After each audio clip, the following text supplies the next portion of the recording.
Je pense qu'il y a à peu près 30 à 40% des gens qui ont une tension trop élevée. Alors, d'abord, qu'est-ce que c'est la tension artérielle, la pression artérielle? Le cœur se contracte, et quand il se contracte, il envoie le sang dans la circulation générale, au niveau du cœur gauche, le ventricule gauche. Et c'est la pression qui règne à l'intérieur du ventricule gauche qui va envoyer le sang à une certaine pression. Alors, en général, c'est 110, 120, 130 millimètres de mercure. C'est comme ça qu'on parle au niveau international. En France, on a pris l'habitude de parler en centimètres de mercure. Donc, on vous dit, vous avez une tension à 12,7. En fait, c'est 120, 70. Donc, ça, c'est la pression à l'intérieur du cœur. La systole. Pendant la diastole, c'est-à-dire quand le cœur se détend, la pression tombe à zéro. Il est évident que si on avait une tension à 12,0, personne ne serait debout, on serait tous en train de ramper au sol. Donc en fait, on a le maintien grâce à l'élasticité, à la tonicité artérielle, au tonus des artères qui permet au sang de circuler dans le cerveau, au bout des pieds, des orteils, des doigts, etc. On aurait donc, j'ai marqué, 30 à 40% des gens qui sont hypertendus.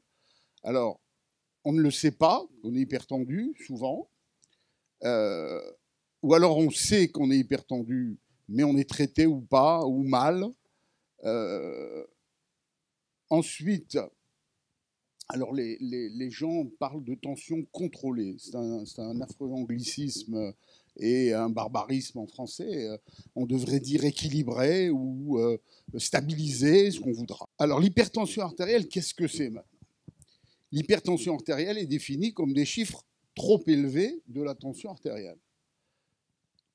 Pendant des années, il n'y a encore pas très longtemps, on considérait que l'hypertension artérielle, c'était d'avoir 160-95. À partir de 160-95, on parlait d'hypertension artérielle. Alors l'hypertension artérielle, c'est 13% des décès annuels dans le monde. Et premier rang mondial en termes de mortalité attribué à l'hypertension artérielle. En France, elle est le premier motif de consultation, probablement à égalité avec les problèmes d'arthrose, etc. Donc ça doit être pris très au sérieux parce qu'il est un facteur de risque majeur. L'évolution régulière avec l'âge, les modes de vie, l'alimentation trop riche en graisse, en sel, etc., diminution de l'activité physique en général. Et donc, en permanence, la tension est trop forte et les artères ne le supportent pas. Le cœur, les artères, le cerveau, les yeux, le rein, bref, tous les organes subissent les effets de l'hypertension artérielle. Je parle là sous le contrôle des cardiologues qui sont présents. Non, mais c'est vrai que Michel n'est pas cardiologue dans notre cher pays, mais il est cardiologue dans la belle province, hein, et puis aussi du côté de Genève. Le premier facteur de risque, 15 millions de personnes en France, on estime qu'il y a 15 millions, soit 30% des adultes, 50% des personnes âgées de plus de 65 ans. Alors, on dit, c'est un terme courant, l'OMS dit que c'est un tueur silencieux parce que le plus souvent, on n'a aucun symptôme. Il n'y a pas de symptômes la plupart du temps, sauf quand elle est très élevée, on peut avoir des maux de tête, des bourdonnements d'oreilles, etc. Mais le plus souvent, ça passe totalement inaperçu. Donc voilà, je vous ai dit, pendant longtemps, l'hypertension, c'était 160-95. Alors pourquoi ça? Parce que c'est une question, à partir de quand va-t-on traiter un sujet hypertendu? Alors maintenant, la Société française de cardiologie, alors on a abaissé les marqueurs, le cholestérol, le diabète, etc. On a donc abaissé les chiffres à partir desquels il faudrait traiter à 140-90. Et de 135-85 si vous prenez tout seul la tension chez vous.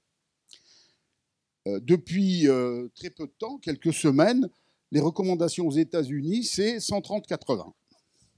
Alors là, ici, on est 80% d'hypertendus. Alors, pourquoi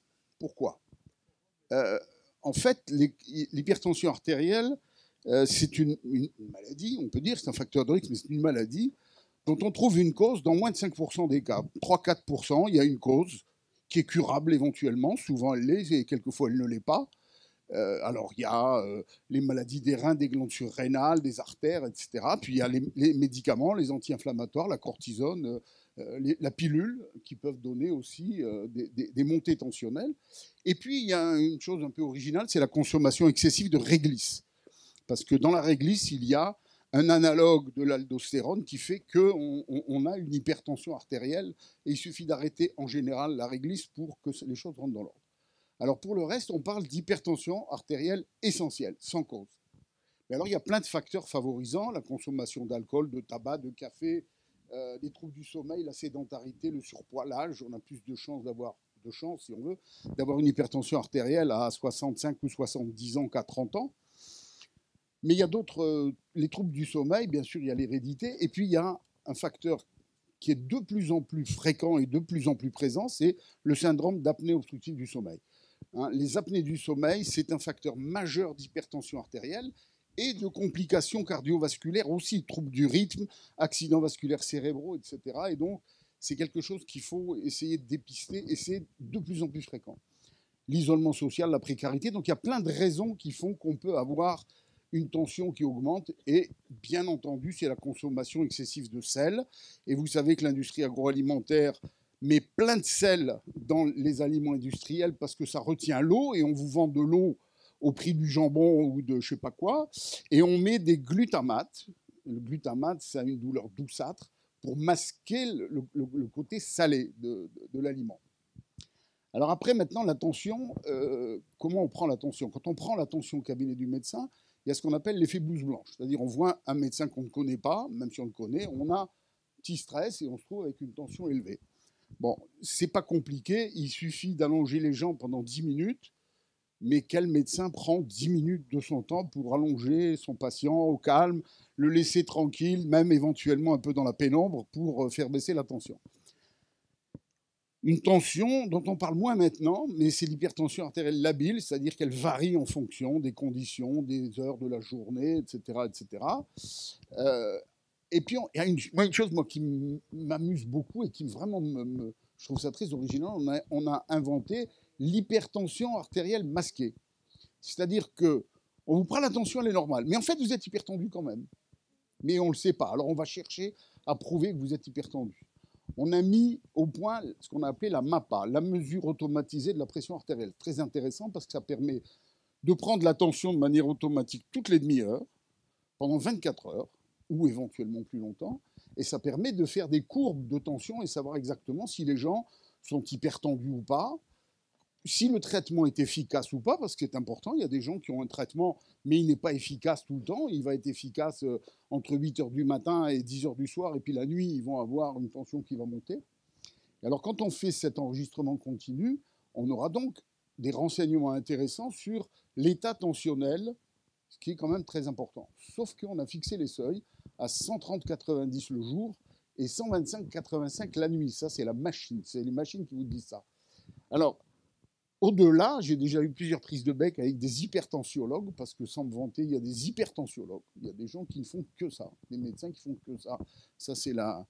On restreint de plus en plus. Il y a des stentologues, il y a des hypertensiologues, etc. Alors, on donne des traitements à des gens qui ont 13,5, 14. Voilà. Alors évidemment, tous les dégâts entraînés par l'hypertension artérielle justifient qu'on traite sérieusement, efficacement et de manière absolument régulière l'hypertension artérielle. On ne traite pas des chiffres, mais une maladie, une pathologie, un syndrome, des symptômes, on ne traite pas des chiffres. Malheureusement, que ce soit pour le cholestérol ou pour d'autres éléments, on traite des chiffres. On va donner des traitements parce qu'il y a un chiffre. Alors, le risque numéro 1 de l'hypertension artérielle, le premier, c'est l'accident vasculaire cérébral. Et l'accident vasculaire cérébral est le plus fréquent quand la tension est plus élevée. C'est-à-dire que c'est vraiment linéaire. Plus on a une tension élevée, et plus on a un risque de faire un AVC. Et ça commence à 115, à 11,5. À partir de 11,5, il y a une petite différence, très faible, microscopique, mais une différence. Et c'est linéaire. C'est-à-dire qu'on a plus de risques à 15 qu'à 14, à 18 qu'à 17, etc. Sauf que, mais en même temps, comme dit notre président, il n'y a qu'un peu plus de 60% des AVC qui sont liés à une hypertension artérielle. Et donc un peu moins de 40% qui ne sont pas liés à une hypertension artérielle, déjà. Une méta-analyse qui avait été faite pour savoir où on mettait le curseur. À partir de quand on tire un bénéfice du traitement. Parce que on traite des gens. S'il faut traiter 100 000 personnes pendant 5 ans pour éviter un AVC, c'est rentable pour personne. Pas pour les patients qui sont traités inutilement, pas pour la santé publique, pas pour les coûts de santé, etc. Ça ne rapporte rien. Maintenant, s'il faut traiter 1000 patients pendant 2 ans ou pendant 1 an pour éviter un AVC, là, c'est déjà tout à fait la même chose. Donc, on a cherché quels étaient les chiffres les plus pertinents. Ça a été publié dans la revue Prescrire, d'ailleurs. Et à partir de 160-95, là, on tire des bénéfices nets d'un traitement de l'hypertension et d'un traitement régulier de l'hypertension. Et en dessous, il n'y a pas de bénéfice. Alors, quand on dit qu'il n'y a pas de bénéfice, ça veut dire qu'il faut vraiment traiter beaucoup, beaucoup de gens pendant longtemps pour espérer voir quelque chose.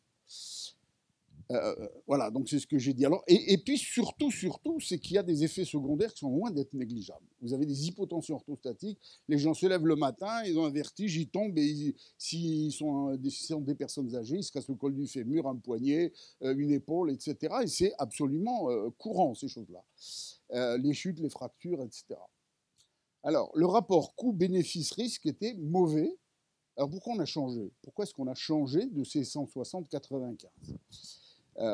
On a commencé à mettre en place une idée qui était l'idée de la préhypertension artérielle. Comme il y a des prédiabètes, comme bon, il y a des maladies qui risquent d'apparaître. Donc, on a dit qu'est-ce qu'on fait?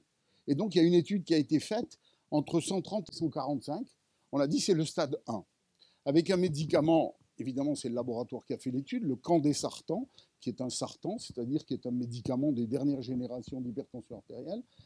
Elle est absolument négative. Il n'y a aucun bénéfice de traiter des patients qui ont 13,8 ou 13,9.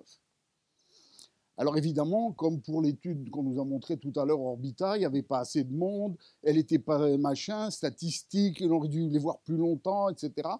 Alors Michel pourrait vous dire que un spécialiste des études et des essais, vous direz que ce sont des nuls et des crétins qui ne connaissent même pas le b.a.-ba des essais. Oh, Michel, allez, vas-y, monte un peu. Pourquoi? Alors, tu me corriges si je dis des bêtises. Hein. Premièrement, on définit une hypothèse. On veut montrer ça. Deuxièmement, on fait une étude, on demande à des statisticiens, des épidémiologistes de nous dire le nombre de patients recrutés, la durée de l'étude pour pouvoir démasquer quelque chose, pour pouvoir prouver quelque chose avec un traitement. Et on fait des groupes tirés au sort qui sont homogènes pour, comme dit Michel, éliminer le docteur hasard. Donc, c'est des groupes homogènes en population, en âge, etc. Et donc, on va pouvoir les comparer. Et à partir de là, on fait l'étude. Ça dure, on nous dit 4 ans, on fait pendant 4 ans.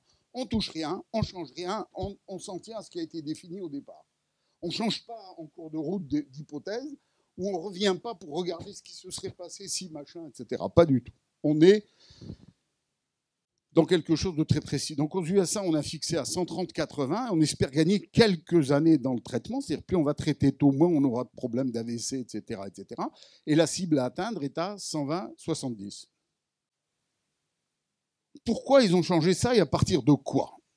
Il y a un grand essai qui a été fait qui s'appelle SPRINT, Systolic Blood Pressure Intervention Trial. Excusez mon accent. Alors, qui compare 2 groupes de patients assez importants, il y a pratiquement pas loin de 10 000 patients, 9 000, etc. Un groupe intervention majeure pour ramener la tension à 120 et un autre inférieur à 140. Inférieur à 120 pour la systolique et dans l'autre groupe inférieur à 140. Après 3 ans, on a une réduction de 27% du critère primaire, c'est-à-dire infarctus, insuffisance cardiaque et AVC, c'est quand même intéressant, et 25% de réduction de la mortalité. Alors en fait, il y a plein de biais. C'est mesuré avec un appareil automatique expérimental, donc on ne sait pas si c'était un bon appareil ou pas. Après, on a constaté que dans le groupe, il y avait un nombre important de patients qui étaient déjà à haut risque d'insuffisance cardiaque, donc c'était un biais embêtant. Après, le recrutement n'était pas représentatif vraiment de tous les patients hypertendus, tout venant qu'on voit dans nos cabinets. Et alors ça, c'est le mieux, c'est qu'un groupe important de patients était bien stabilisé, bien équilibré par le traitement, avant leur entrée dans l'étude, mais quand on les a tirés au sort, ils se sont retrouvés dans le groupe 140 où ils étaient moins bien traités, moins bien équilibrés. Et enfin, la cerise sur le gâteau, il y a plus de patients perdus de vue que la différence entre les groupes. Il y a eu énormément de patients perdus de vue, et l'amiral vous dirait que, c'est ce qu'il a dit tout à l'heure déjà, plus il y a de patients perdus de vue, moins on peut tirer de conclusions. Et alors ça, c'est vraiment la chose la plus importante. Les effets secondaires du traitement. Il y a un excès important de syncope, de malaise, de chute, etc., et d'hypotension dans le groupe intensif, ce qui n'est pas surprenant. Hein, quand on descend la tension en dessous de 12, on n'est pas forcément tous bien, mais surtout, 204 insuffisances rénales aiguës dans le groupe intensif contre 120 dans le groupe standard. Et ça, c'est quand même quelque chose qui est quand même très, très, très embêtant. On traite plus, on diminue certains risques, mais on en augmente d'autres. Alors voilà, donc quand on a fait une analyse statistique à la fin de cet essai, et je vous rappelle, c'est sur les résultats de cet essai qu'on a dit qu'il fallait être en dessous de 13,8. Hein. Sur 1000 patients traités pendant 3,2 années, on a 16 en tireront un bénéfice d'une tension inférieure à 120, 22 subiront un effet secondaire grave, et pour les 962 autres, aucun changement. Avec cet essai que les Américains ont dit, il faut... Alors, qu'est-ce qu'on doit faire? Nous, en France, que fait-on? Hein, comme j'ai dit, c'est à mon avis, hein, ça n'est que mon avis, que je partage, comme disait Pierre Dac, entre 140 et 160. Donc, on est dans quelque chose qu'on pourrait appeler préhypertension, un peu limite. On surveille. On donne des conseils qu'on appelait hygiéno-diététiques quand j'étais étudiant. Donc, modification du mode de vie, perte de poids, réduit du tabac, arrêt ou forte diminution de l'alcool, et puis les méthodes non médicamenteuses qui ont quand même donné des résultats, qui ont prouvé qu'on pouvait apaiser la relaxation, le yoga, la sophrologie, la méditation, le qigong, pourquoi pas, et puis la cohérence cardio-respiratoire. Tout ça, ce sont des choses qui vont nous permettre de nous détendre, de nous relaxer, et donc de diminuer la pression qui est souvent sous l'effet du stress. Et au-delà de 160, on donne un traitement médicamenteux pour faire baisser la tension. Je ne vais pas rentrer dans les détails des traitements parce qu'il y a plein de médicaments et que là, ce serait un peu compliqué. Mais il y a quand même une chose qui est assez rigolote. C'est que le médicament le plus utilisé avant, le plus étudié et celui sur lequel il y a le plus de données absolument incontestables, c'est un médicament, c'est un diurétique qui s'appelle la chlorthalidone, qui s'appelait en France Ligroton. Et il n'est plus commercialisé en France, sauf dans une association quasiment pas prescrite avec un bêta-bloquant, l'athénolol. Comprenne qui pourra.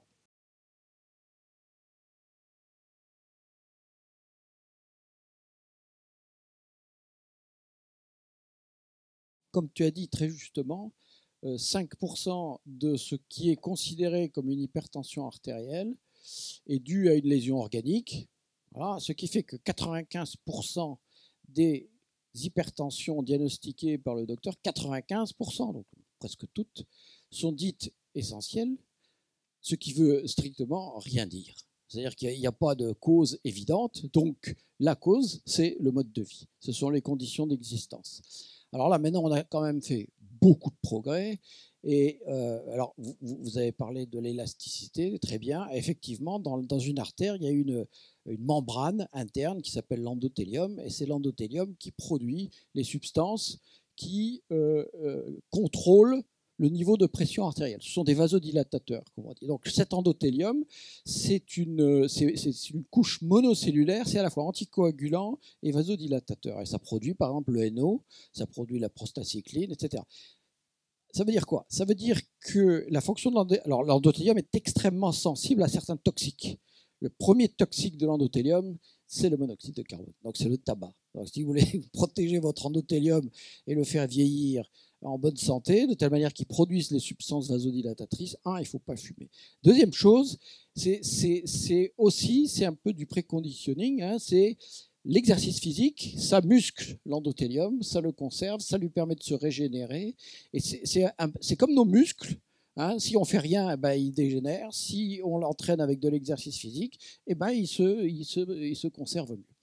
Alors maintenant, qu'est-ce qui va aussi contrôler, tu l'as dit bien sûr, hein, le niveau de pression artérielle? C'est la quantité totale de volume dans nos artères. Ça, c'est absolument fondamental. Et la quantité totale de volume dans nos artères, puisque c'est comme ça que l'artère va réagir, ça dépend d'un certain nombre de nutriments. Et le premier, c'est le sodium. Donc, le sodium, c'est vraiment absolument critique à tel point qu'on a tout un système hormonal qui règle les apports et l'élimination du sodium. Il y a une hormone qui sert pratiquement qu'à ça, c'est l'aldostérone. Comme vous savez, elle descend, elle est le substrat de la synthèse de l'aldostérone, c'est le cholestérol. Pas de cholestérol, moins d'aldostérone. Vous voyez un peu l'importance du truc. La deuxième chose, donc, ce sodium, eh bien, il est en équilibre à la fois dans notre sang et dans notre alimentation avec d'autres nutriments extrêmement importants. Bon, pendant longtemps, on a accusé le sodium, mais en fait, certains disent que ce n'est pas le sodium le problème, c'est le chlore. Peut-être, je ne sais pas. Pour le moment, ce n'est pas bien clair. Mais ce qui est sûr, c'est qu'en face du sodium, alors, il y a le potassium, le magnésium, le calcium, et tout ça, c'est extrêmement important pour équilibrer les effets du sodium. Et vous voyez qu'on en revient là à comment on mange. Alors, ce qui est extraordinaire en France, c'est qu'on ignore totalement des modèles alimentaires américains, les DASH, Diet Anti, aide-moi, Diet, DASH c'est Diet Anti-Systolique, non, DASH, c'est diet. Alors, DASH, vous voyez, même moi, je l'oublie. DASH, c'est un modèle alimentaire qui a été mis au point par des universitaires américains pour lutter contre les pressions un peu hautes. Donc, on sait très bien. Alors, en quoi ça consistait? Diminution des graisses saturées à l'époque, diminution du sodium, il y avait augmentation du calcium, augmentation du magnésium, augmentation du potassium. Il y avait tout un modèle alimentaire qui contribuait à... Et avec le régime DASH bien conduit, on avait comme effet, c'est publié, il y a 50 publications dans les plus grands journaux médicaux, on arrivait à avoir un effet équivalent à la prise de 2 médicaments antihypertenseurs. Et si on ajoutait l'exercice physique, l'arrêt du tabac, etc., on avait encore mieux. Autrement dit, on pouvait faire avec simplement des modifications du mode de vie beaucoup mieux qu'avec des médicaments. Eh bien, ce modèle, moi je ne suis pas trop pour le modèle DASH parce qu'il a été comparé avec le modèle méditerranéen et le modèle méditerranéen, il fait encore mieux parce qu'il fait baisser la pression et en plus il a un effet sur l'espérance de vie que n'a pas tout à fait le modèle DASH. Eh bien, si vous parlez à des hypertensiologues dont tu parlais, du régime DASH en France, c'est totalement inconnu. Ils ne veulent pas en entendre parler. C'est comme si, je ne sais pas, c'est un peu comme avec les vaccins. Il y a un credo, c'est-à-dire c'est les médicaments à partir de temps. Alors on peut discuter le seuil à partir duquel on donne un médicament, mais dans les services universitaires, hospitalo-universitaires, etc., où on prend en charge les patients, soi-disant parce que le médecin généraliste n'est pas capable de gérer sa pression artérielle, eh bien, il y a jamais de régime. Jamais, jamais, jamais. Alors que 95% des gens ont, soi-disant, une hypertension artérielle due à leur mode de vie, à leurs conditions d'existence.